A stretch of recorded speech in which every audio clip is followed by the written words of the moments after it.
오늘 대강절 두 번째 주일 맞았습니다. 이제 한 2주 후면 이제 성탄절이 다가오게 되어집니다. 성탄절 뭐 한 보름 정도 남았죠? 조금 더 남았나요? 네. 그런데 그 기간이 지나면 성탄절은 자동으로 오게끔 되어 있습니다. 우리가 뭘 하든 하지 않든 자동으로 오게 되어 있는데, 이렇게 대강절이라고 하는 절기를 성탄절을 맞이하기 위해서 준비해 놓고 그때를 기다리는 데는 의미가 있기 때문입니다. 지금 12월에 이제 접어들면 올 한 해가 이제 얼마 남지 않았죠. 지금 굉장히 마음이 급할 때죠. 여러 가지로 쫓기는 그런 상황 가운데 있습니다. 어느새 벌써 한 해가 이처럼 다 가버렸나 이런 생각을 하게 될 때잖아요. 정말 너무 세월이 빨라 이런 생각을 하게 되어지고요. 그리고 다 하지 못한 올 한 해 동안 이루어야 할 일들 때문에 마음이 분주하고 또 내년을 준비하는 마음이 있을 것입니다. 그리고 이제 성탄절과 연말과 또 새로운 해가 올 때 또 우리가 찾아서 인사해야 할 사람들 혹은 또 선물을 준비해야 할 것, 이런 것들도 우리가 생각이 상당히 분주한 그런 상태에 있죠. 올해에 성탄절을 또 준비하면서 이런 생각을 해봤습니다. 우리 교회에서 선교지에 새 선교지를 우리가 지금 돕고 있어요. 대륙이 다 있어요. 네. 저기 오세아니아수 거기만 없고 웬만한 대륙은 다 있어요. 그래서 우리 아시아에 중국에도 있고 아프리카에도 있고 남미에 사우스 아메리카에도 우리가 있는데, 세 지역에 우리가 선교사님들에게 성탄절에 맞는 좀 한 가지 선물을 좀 보냈으면 좋겠다 이런 생각이 들었어요. 비싼 게 아니고 거기에 예를 들어서 좀 비타민도 좀 집어넣고, 거기에 또 초콜릿도 좀 집어넣고, 또 필요한 일상품에 필요한 것들, 우리 정성과 어떤 마음이 세세하게 담겨 이런 것들을 좀 하나의 패키지로 꾸며가지고 그것을 각 선교지로 보내드리면 그것을 받는 선교사님들이 굉장히 힘을 얻지 않겠나. 그게 값어치라기보다도 이렇게 정성을 가지고 또 생각하면서 기도하는 마음으로 우리를 늘 생각하고 있구나, 이런 것을 경험하게 되어지면 우리 선교사님들이 상당히 큰 힘을 얻을 거라고 생각해요. 그래서 우리 교회에 선교회가 둘로스, 두란노, 갈보리 이렇게 돼 있는데, 선교회가 정말 그런 일을 해야 되잖아요. 그래서 한 부서에서 한 선교지씩 딱 맡아가지고 이번 주 내로 우리가 그걸 꾸며서 보내면 성탄절 전에 각 선교지에서 받을 수 있지 않겠는가. 그러면 아마 선교지에서 굉장히 힘이 날 거라고 생각해요. 좋은 아이디어 아닙니까? 그래서 한번 올해에 성탄절을 준비하는 마음으로 그것을 한번 했으면 좋겠다 이런 생각을 갖게 되어집니다. 이것도 성탄의 한 준비가 될 수 있겠죠. 그런데 정말 더더욱 중요한 것은 어떻게 우리가 성탄절을 맞이할 것인가.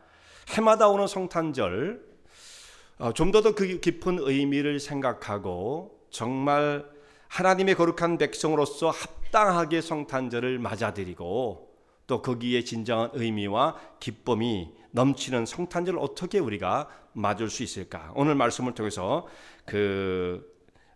말씀을 생각하고자 합니다. 오늘 이사야서 40장에 있는 말씀이 오늘 본문의 말씀인데요. 이 본문의 말씀 이사야서 40장에 있는 말씀을 보면은 이스라엘 백성들이 바벨론 포로의 사슬 속에 매어 있게 되었는데, 이들이 70년 만에 포로에서 놓여서 고향 땅으로 돌아오게 될 것이라고 하는 예언의 말씀이 여기에 기록되어 있습니다. 당시에 바벨론이라고 하는 나라는 그야말로 거대한 제국을 이룬 나라예요. 바벨론에 비하면 유다라고 하는 나라는 정말 손바닥만한 나라입니다. 그러니까 손바닥만한 나라가 바벨론과 싸워서 이긴다는 건 참 어려운 문제죠. 물론 성경에서는 그들이 패하게 된 것을 그 원인을 뭐로 말씀하자면 우상숭배, 하나님의 말씀을 떠난 그 죄악 때문에 하나님께서 바벨론이라는 나라를 들어치셨다, 이렇게 그 역사를 해석을 합니다. 물론 그 말씀이 성경의 말씀이고 중요한 포인트죠. 근데 군사적으로 봐도 바벨론 나라를 이긴다는 것은 참 힘든 일이에요. 어쨌든 그래서 이 전쟁 중에 나라가 완전히 망했습니다. 유다라고 하는 나라는 지구상의 지도에서 없어진 거예요. 그 이름이 더 이상 없습니다. 얼마나 많은 사람이 죽었겠습니까? 그리고 이제 남아있는 사람들 중에 쓸모 있다고 하는 사람들은 포로가 되어서 굴비 엮듯이 엮어가지고 바벨론으로 다 끌려가게 되어진 거예요. 바벨론으로 끌려간 포로들이 거기서 생활을 하면서 70년을 지나게 되는데 70년 동안 포로의 생활이라는 것은 그야말로 비참하기 이를 데가 없는 것입니다. 이건 짐승만도 못한 취급을 받는 거죠. 근데 거기 끌려갔던 사람들은 대부분 꽤나 학식과 지위가 있던 사람들이었습니다만 거기 가서 그런 대우를 받을 때 얼마나 고통스러웠겠습니까? 그렇게 평생을 지나다가 죽는 것이 이 포로의 노예된 자의 삶이었던 것입니다. 그런데 이들에게 하나님께서 구원의 말씀을 여기에 이사야서 40장을 통해서 전해주시는 거예요. 너희가 이제 때가 찼을 때에 고향 땅으로 돌아가게 될 것이다. 구원의 말씀을 허락해 주십니다. 포로에서 노임을 받게 될 것이다. 이 포로 생활하던 사람들은 하루하루 생각하는 게 뭐겠어요? 오늘 눈을 뜨고 생각하는 하루의 일과를 시작할 때 어떤 생각이 들겠어요? 내가 언제 이 포로의 이 지긋지긋한 생활에 놓여서 고향 땅을 한번 밟아볼 수 있을까? 내가 그 산천이 그립고 예루살렘의 그 시내의 정경이 그리운 그런 사람들이 과거의 생각들이 얼마나 많이 나겠어요? 여러분들은 지금 한국을 떠나오신 분들, 한국 생각나시는 분들 있지요. 처음에 오신 분들은 지금은 이제 오래되면 별로 생각이 안 나요. 지금 왜냐하면 여기 살기가 좋기 때문에 그렇거든요. 근데 처음에 왔을 때 고생할 때, 뭐 김치도 못 먹고 이럴 때는 그냥 비행기만 지나가면 그걸 보고 막 눈물을 슬슬 흘리고 그랬죠. 네. 근데 뭐 그럴 것도 없어요. 그렇게 슬프면 가면 되지. 뭐, 예, 못 갈 거 없잖아요. 가면 되잖아요. 가면 못 들어오니까요. 아유, 그러니까 여기 좋으니까 안 가는 거잖아요. 그러니까 그건 그 슬플 일이 아니에요. 근데 이 사람들은 지금 어떻습니까? 가고 싶어도 못 가는 쇠사슬에 묶인 사람들, 포로의 생활을 하고 있는 사람들입니다. 그러니까 하루하루 그 고향 땅을 그리워하는 거예요. 그런 하루를 지내요. 저녁이 돼서 밤 잠자리에 들 때 꿈에서들 고향을 잊을 수가 있겠습니까?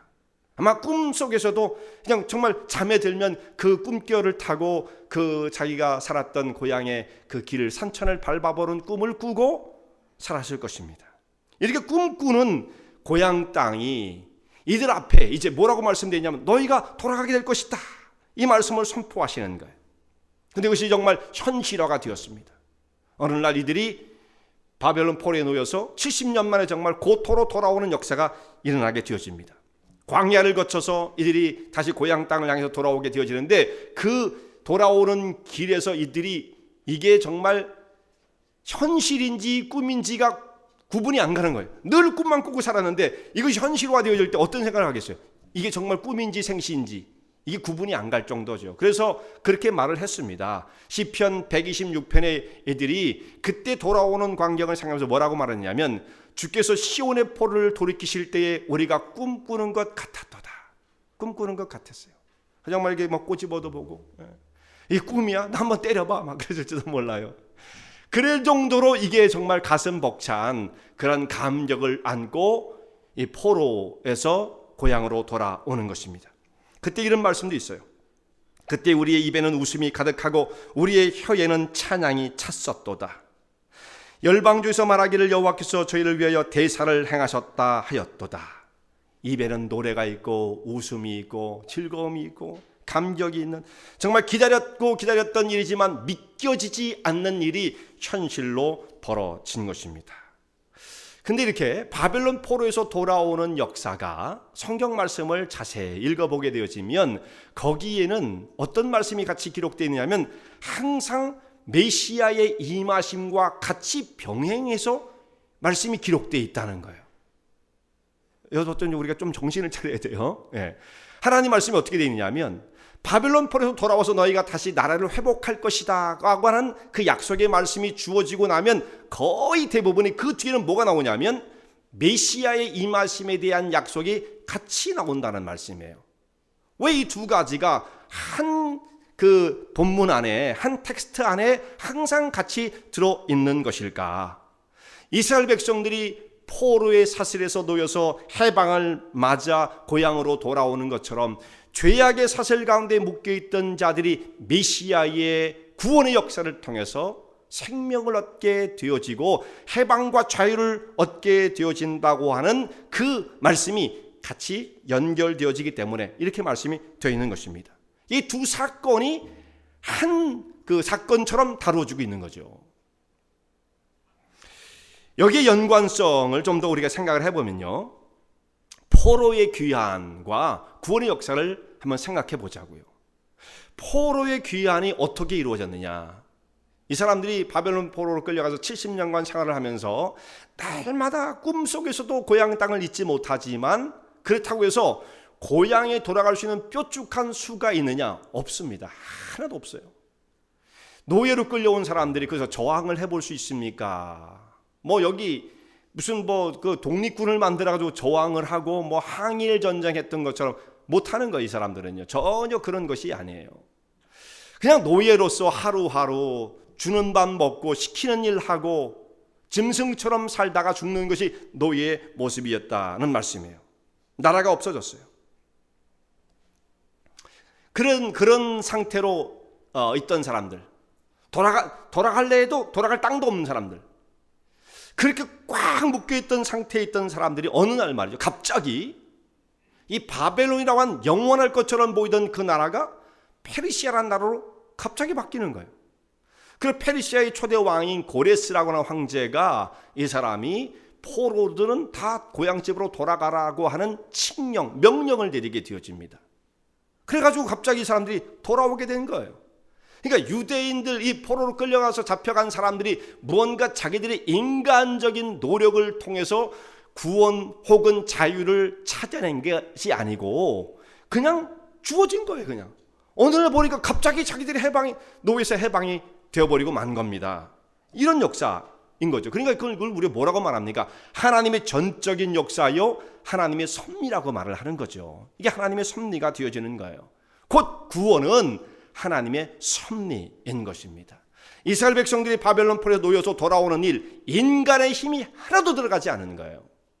우리 한국도 일제에 36년 지배를 받았습니다. 그때 우리가 어떻게 독립을 했습니까? 독립군들이 용감하게 전쟁을 해가지고 독립을 찾았습니까? 또 그건 아니거든요. 사실은 독립군들이 있었어요. 그러나 그 덕분에 독립된 것은 아닙니다. 외부에 이 독립이라는 것, 이 자유라는 것이 갑작스럽게 찾아온 것이지 사람의 노력으로 만들어낸 것은 아니에요. 우리도 같은 처지입니다. 사실 우리를 생각해 보면 돼요. 이스라엘 백성들이 그랬던 거죠. 이게 그야말로 역사의 주관자이신 하나님의 섭리 속에 이루어진 일이죠. 독립운동하신 분들의 그 역사를 폄하하고자 하는 것이 아니라 사실상 현실적으로 그것 때문에 독립된 것은 아니라는 것은 분명한 거다 이거죠. 이 사람들은 더더욱 그랬어요. 이 사람들은요. 그런데 이것이 바로 우리의 구원과 똑같은 것입니다. 죄와 사망 가운데 붙잡혀 있던 사람들이 아무것도 할 수 없는 그 가운데 있을 때 우리의 힘과 우리의 노력으로 구원을 이루어낸 것이 아니라 하나님의 전적인 역사로 말미암아 구원은 그야말로 선물로 주어진 거죠. 어느 날 갑자기 구원이 딱 우리에게 찾아온 거예요.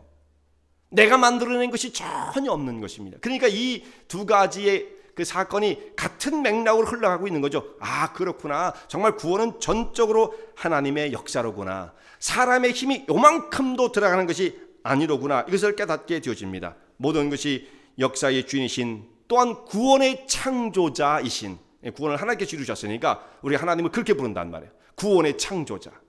그 하나님께서 우리에게 구원을 허락해 주신 것입니다. 이 부분이 같은 거잖아요.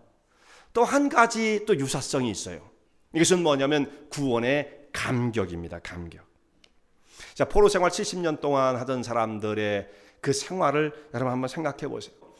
이 포로가 바벨론 땅에서 70년간 살면서 이들이 당했던 수모, 학대, 이 슬픔을 절대로 잊지 못하는 거죠. 포로로 잡히기 전까지는 그래도 유대 땅에 가장 지위가 있는 사람들이었습니다. 학식이 있는 사람들이었습니다. 배울 만큼 배운 사람들이었어요. 그때 당시에는 신분제도가 확고했습니다. 이 신분이라는 게 바뀌는 게 아니에요. 이건 대대손손 그야말로 내려가는 겁니다. 그때는 이것이 나라가 없어지기 전에 안 바뀌는 거예요. 그래서 예루살렘에서 그저 귀족의 계급에 속했고 왕족의 계급에 속했던 사람들 가운데에 정말 똑똑한 사람들만 붙잡아간 거예요. 나머지 사람들은 정말 남다른 기술, 기능을 지닌 사람들은 또 데려갔지만 평빈들은 데려가봐야 소용없으니까 그건 짐이잖아요. 짐. 내버려 두는 거예요. 자, 이렇게 유대 사회에서 가장 엘리트의 지위에 있었던 사람들이 바벨론에 끌려가니까 어떻게 됩니까? 하루아침에 최하층민이 되는 거예요. 자기들이 종을 데리고 종을 부리면서 살았던 사람인데 그가 종이 돼버린 겁니다. 바벨론에가 언어도 안 통하죠. 그리고 정말 무식하게 이럴 데 없는 군인들께 끌려갔으니까 그 집에 하인 됐을 거 아니겠어요? 그럼 그런 식으로 삶을 산다면 그냥 자기가 볼 때는 자기의 그 수준에 보면 너무도 그 사람 같지 않은데 그 사람 밑에 가가지고 종의 노릇을 해야 되니 거기서 나는 슬픔과 고통이라는 건 이루 말할 수가 없는 거죠. 학대를 당합니다. 눈물을 흘립니다. 이렇게 세월을 보내다가 갑자기 해방을 맞은 거예요. 그럼 광야를 거쳐 집으로 돌아오는데 꿈꾸는 것 같지 않겠어요? 이때 이들이 경험했던 감격, 이 해방의 기쁨, 자유의 감격, 이건 이루 말할 수가 없는 거죠. 마치 이것처럼 하나님의 백성들이 예수 그리스도를 통해서 죄와 사망 가운데 그 사슬에 붙잡혀 있던 자들이 해방을 받아 자유함을 얻는다는 것은 바로 이 기쁨을 의미하는 거예요. 하나님의 거룩한 백성이 되어진다는 것은 더 이상 죄의 속박이 없고 정죄함이 없는 자유. 우리가 프리하단 말이에요. 프리. 누구도 우리를 갖다가 너 왜 그래 하는 사람 없는 거예요. 이제는요. 하나님의 거룩한 백성으로 신분이 탈바꿈을 했습니다. 자유의 감격을 맛볼 수 있는 신분으로 우리를 바꾸어 주셨어요. 우리가 자유롭게 되었다. 율법이나 사회의 관습이나 어떤 것으로도 제재를 받지 않는 거룩한 자, 의로운 자로서 인정을 받는 거예요. 무엇 때문에? 예수 그리스도의 십자가의 은혜로 말미암아 이 땅에 메시아가 오심으로 말미암아 우리가 자유케 되었습니다.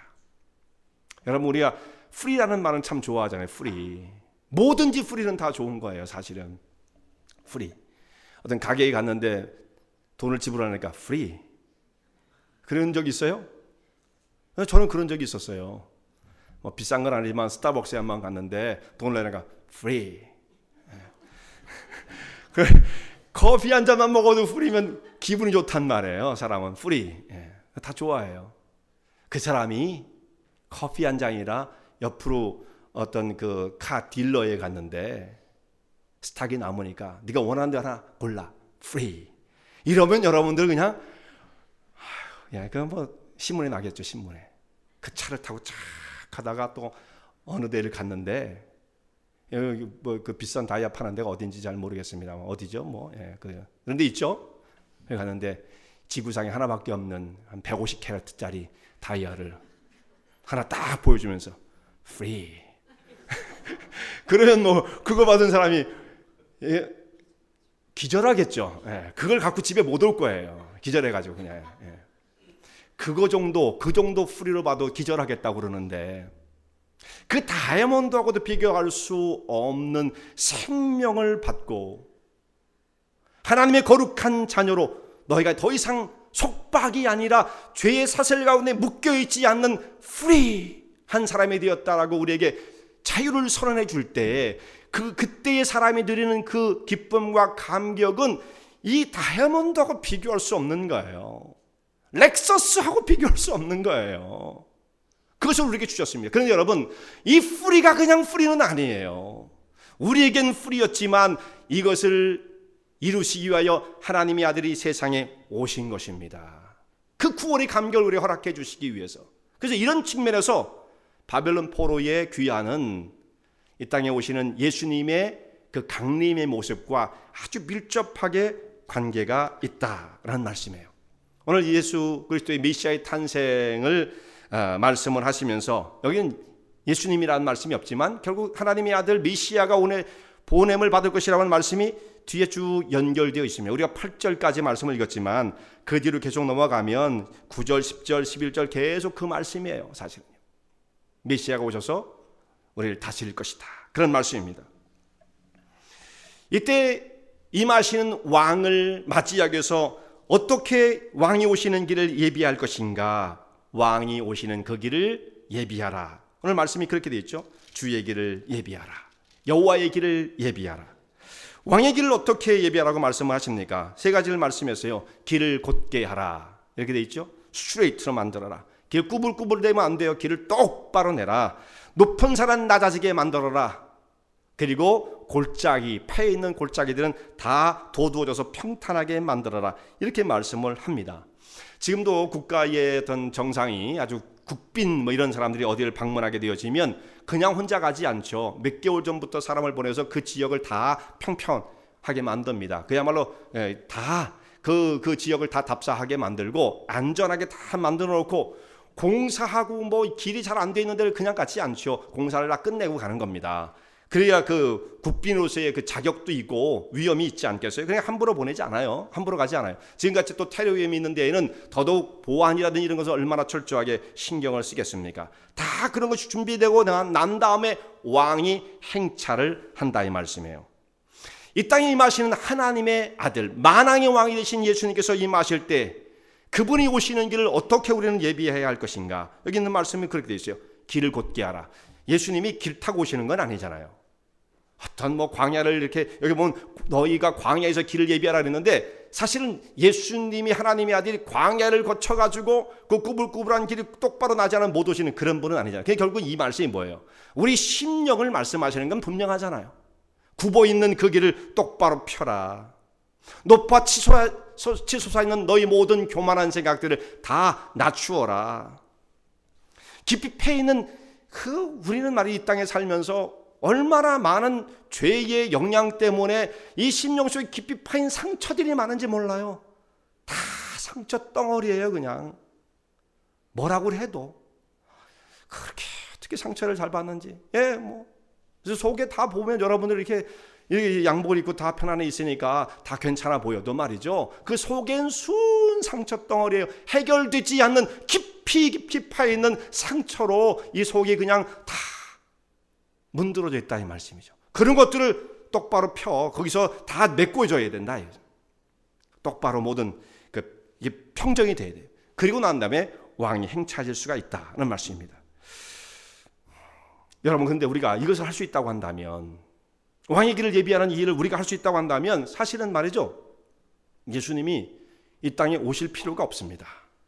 이게 어떻게 보면 말씀이 서로 안 맞는 것처럼 보여요.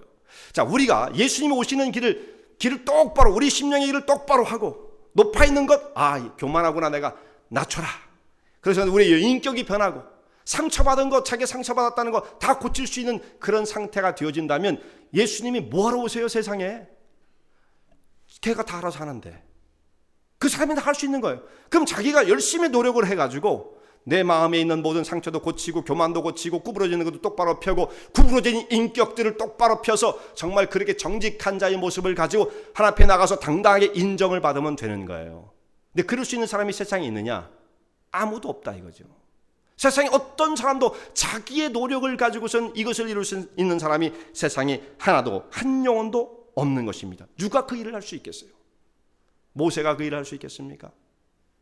불의 사자 엘리야가 그 일을 할 수 있겠습니까? 천만의 말씀, 택도 없는 것입니다. 아무도 그 일을 할 수 있는 사람이 없어요.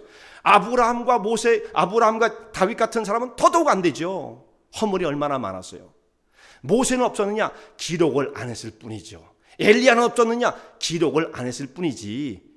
그것 다 기록을 했어 봐요. 그러면 그 사람이 사실 엘리야가 그 구약을 대표하는 선지자의 대표로 이렇게 위인이 되어 있는데, 사실은 세상에 위인은 없습니다. 그런 식의 위인은 없는 거예요. 아무도 그런 일을 할 수 있는 사람은 없는 겁니다. 만약 그럴 수 있는 사람이 단 한 사람이라도 있으면 예수님이 이 세상에 오실 필요가 없는 것입니다. 내가 깨끗하게, 내가 노력을 해서 주 앞에 인정을 받으면 그것을 그뿐인 거예요. 근데 그럴 수가 없다 이런 말씀이죠. 이 땅에 살고 어떤 돌을 닦은 사람이랄지라도 하나님 앞에 이 일을 이룰 수 있는 사람은 단 한 명도 발견할 수가 없습니다. 그럼 어떻게 해야 하는가? 오늘 이 말씀은 무엇입니까? 주의 길을 어떻게 예비하라는, 똑바로 피하면서 어떻게 그 일을 할 수 있어요? 어떻게 하면 우리의 이 굽어있는 인격이 펴질 수가 있고, 깎아지른 것처럼 교만한 우리의 생각들이 낮아질 수가 있고, 깊이 파인 상처들이 아물 수가 있겠습니까?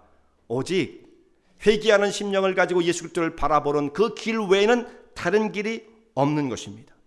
이 땅에 죄에 그렇게 깊이 빠져 죄의 사슬 가운데 그 영향 밑에 꼼짝하지 못하는 사람들을 건지시기 위해서 이 땅에 예수님께서 오신 거예요. 그 구원을 가져다 주시기 위해서 이 땅에 예수님께서 오신 것입니다. 사탄의 권세를 깨뜨리시고 죄의 권세를 무너뜨리기 위해서 예수님께서 이 세상에 오신 것입니다. 스스로 만약에 우리가 그걸 깨끗하게 할 수 있다면 오실 필요가 없었다는 말씀이죠.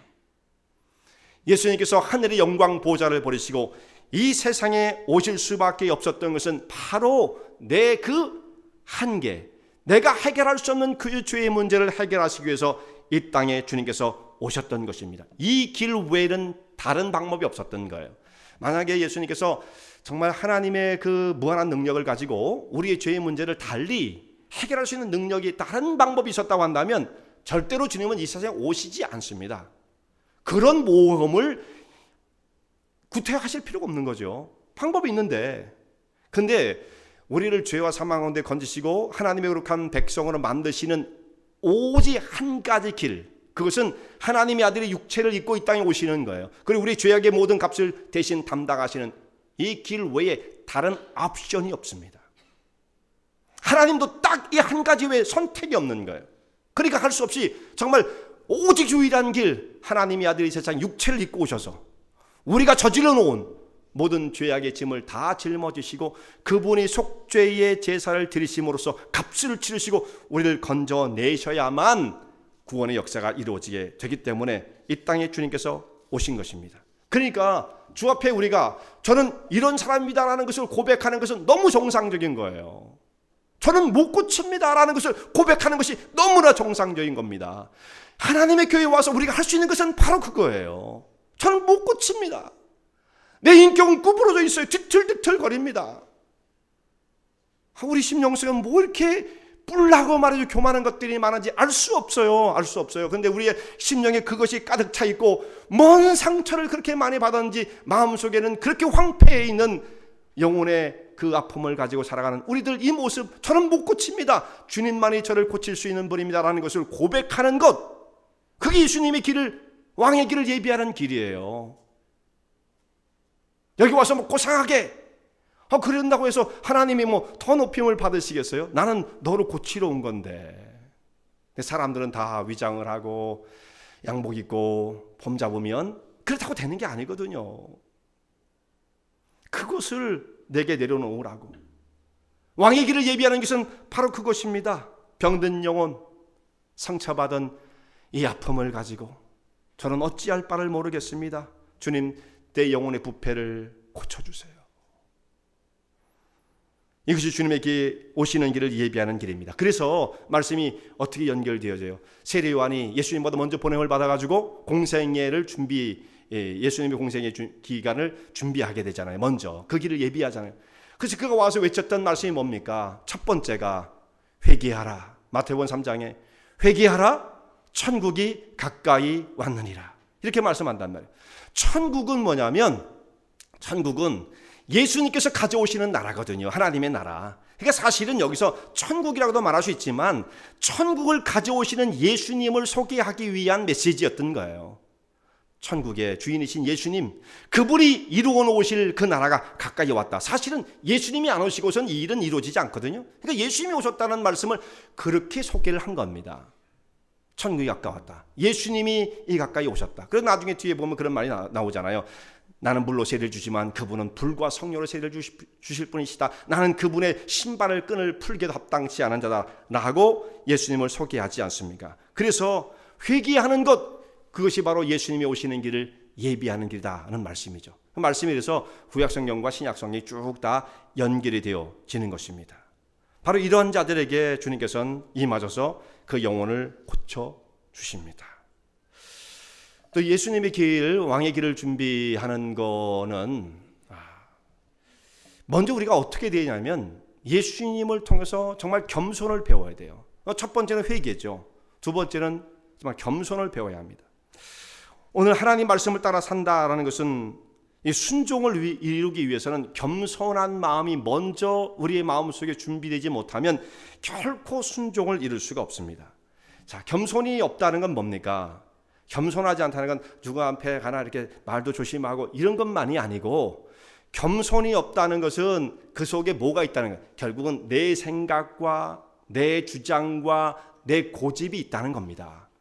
교만하다는 것은 잘난 체하라고 꼭 그런 것만이 아니에요. 내 생각과 주장과 고집이 나를 붙잡고 있는 사람, 그 상태가 바로 교만한 거예요. 오늘도 이렇게 내 주장을 가지고 뻣뻣하게 살아가는 사람이 어떻게 하나님 말씀을 순종할 수 있겠습니까? 이 땅에 오신 예수님은 모든 만물을 다 지으신 분이시고 만물의 주인이십니다. 창조주예요. 그래서 요한복음 1장 1절에 있는 말씀 보면 태초에 말씀이 계셨고 이 말씀이 하나님과 함께 계셨고 이 말씀은 곧 하나님이시다. 그리고 2절로 가면 어떻게 됐습니까?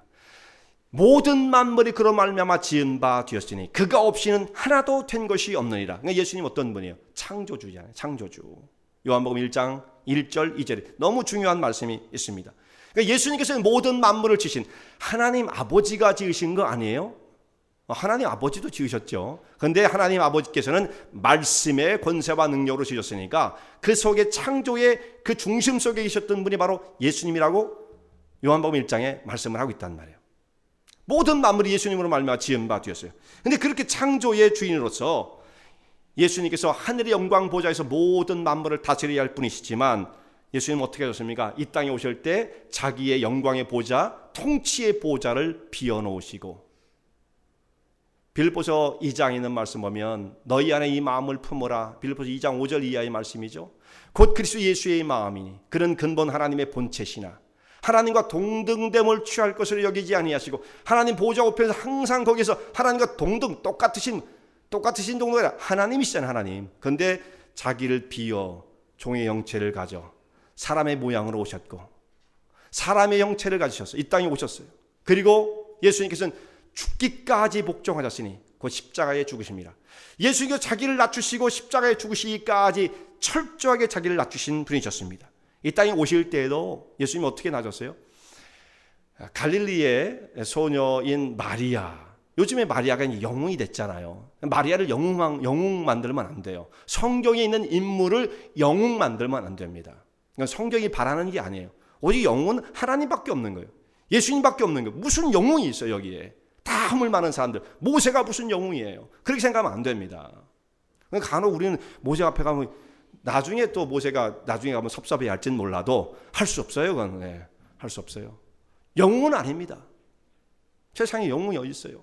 오직 하나님의 은혜 때문에 되어진 것뿐이지 무슨 영웅이 있어요. 그러니까 잘못하면 마리아를 자꾸 영웅 만들어가지고 마리아가 지금 천국에서 있을 데가 없어요. 얼마나 힘들겠어요. 자기는 원하지 않는 건데 마리아를 선택한 것은 이름 없는 사람 갈릴리의 처녀 촌 사람인 마리아, 그때 한 13살에서 많이 먹었으면 한 16살 정도 된 그 소녀, 이름 없는 소녀의 몸을 빌러 이 땅에 예수님께서 육체를 입고 오셨습니다. 탄생하실 때에도 보통 사람이 집에서 아니면 병원에 가서 이렇게 아기를 낳아야 되는데 짐승이 먹고 자고 생활하는 마국간에서 예수님이 탄생했다는 건 뭘 의미합니까? 예수님이 그만큼 낮아지신 자의 모습으로 세상에 오셨다는 말씀이에요. 이렇게 자기를 낮추시고 죽기까지 복종하실 때 그렇게 어떻게 되었느냐? 예수님은 하나님께서 그를 지극히 높여 이렇게 높아지는 거예요. 자기를 낮추시니까, 이 겸손하시니까 하나님께서 그를 지극히 높여 모든 이름에 뛰어난 이름을 주시고 모든 만물이 그의 발 앞에 무릎을 꿇게 하셨다라고 말씀하고 있습니다. 이때 예수님이 높아지시는 거죠. 원래 이제 그 자리로 가신 거예요. 사실은요. 뭐 다시 없었던 그 지위를 얻는 것은 아니지만 말이죠. 다시 원래 그 자리로 가신 거죠. 이 겸손을 예수님을 통해서 우리가 배워야 되는데, 겸손은 이것은요 성도 신앙생활에 이것은 겸손은 전부입니다. 전부. 우리가 그 신앙생활하는 게 뭐예요? 열심히 해야 되고 충성해야 되고 기도도 많이 해야 되고 성경도 많이 읽어야 되고 막 이렇게 여러 가지로 우리가 생각할 수 있잖아요. 헌신도 봉사도 해야 되고 성가도 해야 되고 여러 가지 많잖아요. 근데 그 중에 하나가 뭐냐? 겸손이다. 이렇게 생각하시면 안 돼요. 겸손은 신앙생활 중에 어떤 인격 중에 한 부분이 결코 아니라 겸손은 신앙생활의 전체인 겁니다. 왜냐하면 겸손하지 않은 사람은 절대로 하나님 말씀에 순종할 수 없어요. 아까도 말씀드린 것처럼 결국 사람은 자기 생각 고집으로 똘똘 뭉쳐 있거든요. 일부 예배 때 그런 말씀을 드렸지만 애들도 얼마나 고집이 많아요. 애들 말이죠. 얼마나 말 안 듣습니까? 애들이 그럴진데 어른은 100배도 넘어요. 어른들은. 우리는 고집이 없어요. 애들도 그 정도인데 우리는 정말 어떻게 해볼 수 없는 사람들이거든요. 이 고집과 자기의 주장과 내 독선이 꽉 차있는 그런 성품을 가지고 사는 사람들이에요. 우리가요. 그래 겸손하지 못하면, 그대로 그렇게 산다면 우리는 결코 하나님 말씀대로 믿음의 길을 갈 수가 없는 것입니다. 그러니까 이 교만은 신앙의 길을 방해하는 정도가 아니라 신앙을 불가능하게 만들죠. 방해 정도가 아니에요. 조금 힘들어. 그게 아닙니다. 불가능한 건 불가능해요. 어떻게 이렇게 허물 많은 사람들이 하나 앞에 교만할 수 있을까? 우리가 왜 이렇게 교만한지 말이죠. 왜냐하면 죄의 속성이기 때문에 그래요. 죄의 속성. 죄가 사람을 또 그렇게 교만하게 만듭니다. 원래 교만해지다 보니까 죄를 졌지만 또 그러다 보니까 더 교만해지게 되었어요. 근데 이 교만은 결코 다른 사람의 인정을 받을 수가 없고요. 또 하나님의 인정은 더더욱 받을 수가 없는 것입니다. 다른 사람을 오히려 섬기고 겸손한 자들은 인정을 받아요. 저 사람 너무 귀하다는 생각을 하게 되어지는데 좀 이렇게 뻣뻣한 사람들은 아주 불편한 거예요. 모든 사람이. 그래서 하나님도 마찬가지. 하나님 인격자이시니까 뭐라고 말씀하세요? 내가 겸손한 교만한 자는 물리치고 가까이 할 수가 없어요. 하나님은 너무 피곤해. 그런 사람들 만나면. 너무 마음이 고통스러운 거예요. 그런 사람을 만나면. 근데 겸손한 자를 내가 가까이 하고 그에게 은혜를 베푼다 말씀을 하시는 것입니다. 그러니까 신앙생활의 반대가 뭐예요? 불신앙생활이죠. 불신앙. 근데 그렇게도 표현할 수 있지만 신앙생활의 반대는 교만이에요. 교만. 그래서 우리가 천국에 가서 마지막 때 심판을 받을 때에 불신자가 딱 왔어요. 하나님 앞에. 그럼 하나님께서 너 왜 이렇게 안 믿었어? 본인을 지역에 말이고 살면서 가까이 교회도 있었는데 왜 교회를 안 갔어? 이렇게도 말씀하실 수 있겠죠. 하나님께서. 그런데 하나님께서 물으시는 것은 아마 이렇게 물으실 거라고 생각해요. 너 왜 안 믿었어? 이렇게도 할 수 있지만 너 왜 이렇게 교만했어? 그러시지 않겠어요? 넌 도대체 뭘 믿고 그렇게 교만해? 그 사람이 그래. 아무것도 갖추지 못했으면서도 이 본성이거든요. 죄악의 본성. 이 교만해요. 그래서 하나님 말씀을 결코 따라갈 수가 없습니다. 말구에 오신 예수님, 그분의 겸손을 배워야 되는데요. 말구에 오신 예수님이 우리의 왕이라고 우리는 고백하는 자들이에요. 주님이 우리의 왕이십니다. 아기 예수님이 우리의 왕이십니다. 그러면서도 자기는 막 교만해. 이건 말이 안 되는 거죠. 예수님을 통해서 우리가 겸손을 배워만 하겠습니다. 오늘 이사야서 40장을 통해서 또 주시는 말씀 가운데는요, 중요한 마지막 결론이 이렇게 되어집니다. 주께서 임하시는 것은 이제 왕이 행차를 하시는데 그 길을 어떻게 준비할 것이냐를 말씀했고, 그분이 임하시면 어떤 결과가 오느냐를 이렇게 말씀을 했어요. 주께서 임하심은 풀 같은 인생에게 영원한 생명을 주시기 위함이다 라고 말씀합니다. 인생은 쉽게 풀처럼 말라버립니다. 그러나 여호와의 말씀은 영원합니다. 시들어버릴 인생들을 구원하기 위해 주님께서 이 땅에 오신 거예요. 이 땅에 오신 예수님을 우리 심령 깊이 충만하게 받아들여야 합니다. 세상에 여전히 말이죠, 그 값싼 것에 우리의 마음을 빼앗기고 온 인생을 거기에 걸고 살다 보면 이 인생이 뭐라고 됐어요? 여기 보면요, 모든 인생은 풀과 같도다. 쉽게 말라버린다. 이 말씀 쉽게 말라요. 쉽게 시들어버리고 말 것입니다. 지금도 점점 시들어가요. 우리가요. 여기 모이신 성도님들 가운데에 자기 나이가 실감이 가는 분, 야, 나는 진짜 이렇게 살았는데도 아직도 이거밖에 안 되네, 이런 분 계세요? 나는 이렇게 오래 살았는데 아직도 50밖에 안 됐어, 이렇게 기분 좋아하시는 분이 계세요? 다 반대죠. 난 뭐 하느냐고 이렇게 나이가 먹었어. 엊그제 같은데, 청춘이 엊그제 같은데 왜 이렇게 됐을까? 다 그렇게 생각하시는 분들이죠. 사람이 25만 넘어가면 그때부터는 자기의 나이를 보고 깜짝깜짝 놀라는 거예요. 눈이 이만해지면서. 우리 큰 녀석이 25이에요. 지난번에 생일 때, 야, 네가 25 됐다. 아유, 끔찍해요. 25부터, 내가 깨달은 게 이거예요. 25부터는 자기 나이를 끔찍하게 생각하는구나. 나이가 끔찍하잖아요, 우리가요. 어느새 이렇게 나이가 들어가지고 시들기 시작합니다. 결국 하나님 말씀이 똑같잖아요. 인생은 풀과 같다. 금방 시들어버려. 그 영화는 풀의 꽃과 같다. 그래고 풀이 시드는데 꽃이 달려봐야 이 꽃이 얼마 갑니까? 더 빨리 시들지요. 인생이 영원한 꽃과 같아. 아무것도 아닌 것입니다. 그런데 하나님의 말씀만 영원하다 말씀하시는 거예요. 어렸을 때는 내가 언제 커서 어른의 대접을 받나 이렇게 생각을 하다가도 막상 그 나이가 되면 빨리 다시 어린애로 돌아가고 싶은 마음을 갖는 것이 우리의 마음이잖아요. 참 이해가 안 가는 마음이죠. 그래서 어떤 사람이 꿈속에서 하나님 앞에 나아가서 하나님께 여쭤볼 기회가 있었는데, 하나님과 인터뷰라고 하는 그런 무명의 사람이 쓴 글이 있어요. 인터넷에 그게 돌아다녔어요. 저한테도 누가 이메일로 보내줬고. 근데 여기 보면 어떤 사람이 그 이해 안 가는, 하나님께서 보실 때 사람을 볼 때 인생 이해가 안 가는 부분 보면, 어린애들은 빨리 커서 어른 대접받고 싶은데 25만 넘어가면 다시 어린애로 돌아가고 싶은 이런 마음을 갖는 것, 이게 하나님께서 사람을 볼 때 이해가 안 가는 부분이죠. 그리고 돈을 벌기 위해서 건강을 잃어버릴 때까지 돈을 벌다가 건강을 잃어버리고 벌어둔 돈보다 더 들어가는, 그것이 우리의 인생의 모습이에요. 그게 하나님은 이해가 안 가시는 거예요. 사람이 미래의 걱정을 하고 끌어안고 걱정. 그래서 성경에서 내일 염려, 내일 하라, 오늘 고생 족하다 이런 말씀하시잖아요. 근데 미래에 어떻게 될 거니? 말 같지도 않은 걱정을 해가면서 미래도 살지 못하고 현재도 살지 못하는 것, 하나님께서 보실 때 그것이 답답하고 이해 안 가는 부분이다. 이 마지막이 이게 압권이에요. 마지막. 사람이 영원토록 죽지 않을 것처럼 살다가 마침내 하루도 못 살아본 존재처럼 무의미하게 죽는 것. 저는 이게 굉장히 마음에 와닿습니다. 사실은 사람은 자기의 운명이 이 모습 계속 갈 거라고 하는 이런 착각을 간혹 한단 말이에요. 근데 마침내 눈을 감을 때는 하루도 살아보지 못한 사람처럼 허무하게 눈을 감는 것이 인생의 모습이다는 말씀입니다. 정말 우리의 심령 속에, 이 풀같은 인생 속에 하나님을 모셔드리지 못하면 우리는 곧 시들어버리고 마는 것입니다. 근데 그것도 알지 못한 채 철이 안 난다면 참 우리의 모습은요, 이게 어떻게 되겠습니까? 이걸 빨리 깨닫는 것이 정말 중요한 거죠. 이걸 깨닫는 게 정말 중요한 것입니다. 풀같은 인생이구나.